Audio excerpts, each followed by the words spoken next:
तो प्रियो, आप सबको जय मसीह की। आप सबका वेलकम है मेरे यूट्यूब चैनल पर। तो आप सब जन कैसे हो? आशा करती हूँ कि आप सब जन स्वस्थ, मस्त और अच्छे होंगे। तो आज हम देखेंगे भजन संहिता 105। भजन संहिता 105 में परमेश्वर का वचन क्या कहता है और भजन संहिता 105 में क्या लिखा है, इसके बारे में आज हम जानेंगे। तो यहाँ पर लिखा है परमेश्वर और उसके लोग। तो बिना देरी किए हम शुरू करते हैं। तो यहोवा का धन्यवाद करो, उससे प्रार्थना करो, देश देश के लोगों में उसके कामों का प्रचार करो, उसके लिए गीत गाओ, उसके लिए भजन गाओ, उसके सब आश्चर्य कर्मों पर ध्यान करो, उसके पवित्र नाम की बड़ाई करो। यहोवा के खोजियों का हृदय आनंदित हो, यहोवा और उसकी सामर्थ को खोजो, उसके दर्शन के लगातार खोजी बने रहो, उसके किए हुए आश्चर्य कर्म स्मरण करो, उसके चमत्कार और निर्णय स्मरण करो। हे उसके दास अब्राहम के वंश, हे याकूब की संतान, तुम तो उसके चुने हुए हो।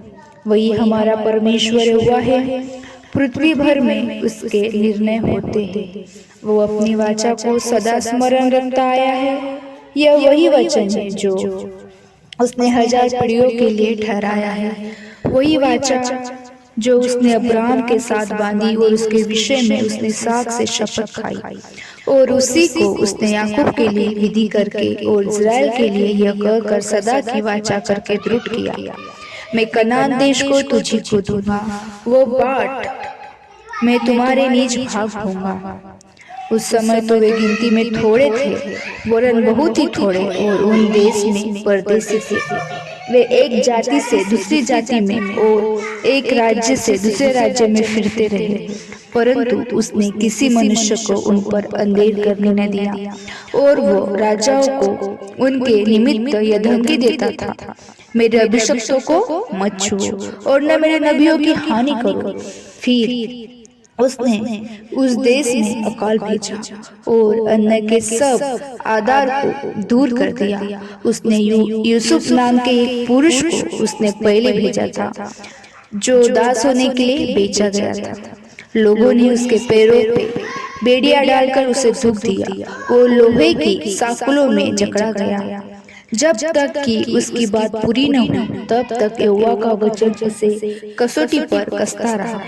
तब राजा ने दूत भेजकर उसे निकलवा लिया, और देश देश के लोगों ने स्वामी ने उसके बंधन खुलवाए। उसने उसको अपने भवन का प्रधान और अपनी पूरी संपत्ति का अधिकारी ठहराया कि वह उसके हाकिमों को अपनी इच्छा के अनुसार कैद करे और पुर्रियों को ज्ञान सिखाए।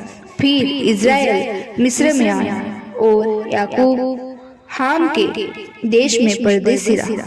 तब उसने अपनी प्रजा को गिनती में बहुत बढ़ाया और उसके शत्रुओं से अधिक बलवन्त किया। उसने मिस्रियों के मन को ऐसा फेर दिया कि वे उसकी प्रजा से बैर रखने और उसके दासों से छल करने लगे। उसने अपने दास मूसा को और अपने चुने हुए हारून को भेजा।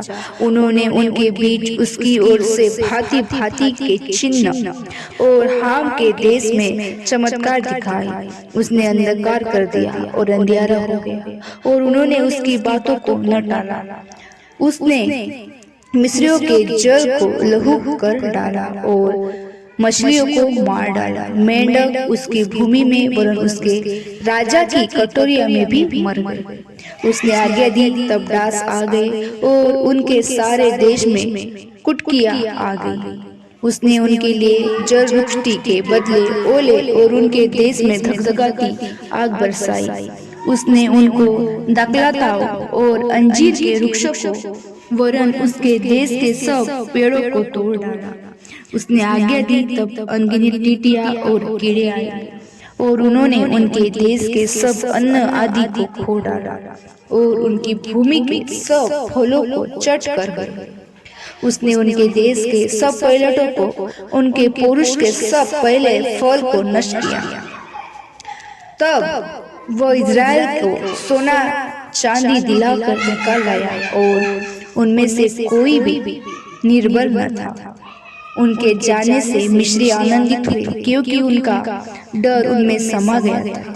उसने छाया के लिए बादल फैलाया और रात को प्रकाश देने के लिए आग प्रकट की। उन्होंने मांगा, तब उसने बटेरे पहुंचाए और उनको स्वर्गीय भोजन से तृप्त किया।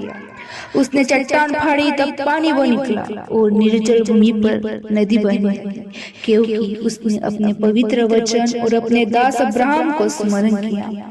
वो अपनी प्रजा को हर्षित करके और अपने चुने हुए से जय जयकार करा के निकाल लाया और उनको जाति जाति के देश दिए, और वे अन्य जाति के श्रम के फल के अधिकारी किए गए कि वे उनको विधियों को माने और उनकी व्यवस्था को पूरी करें। यहाँ की स्तुति करो।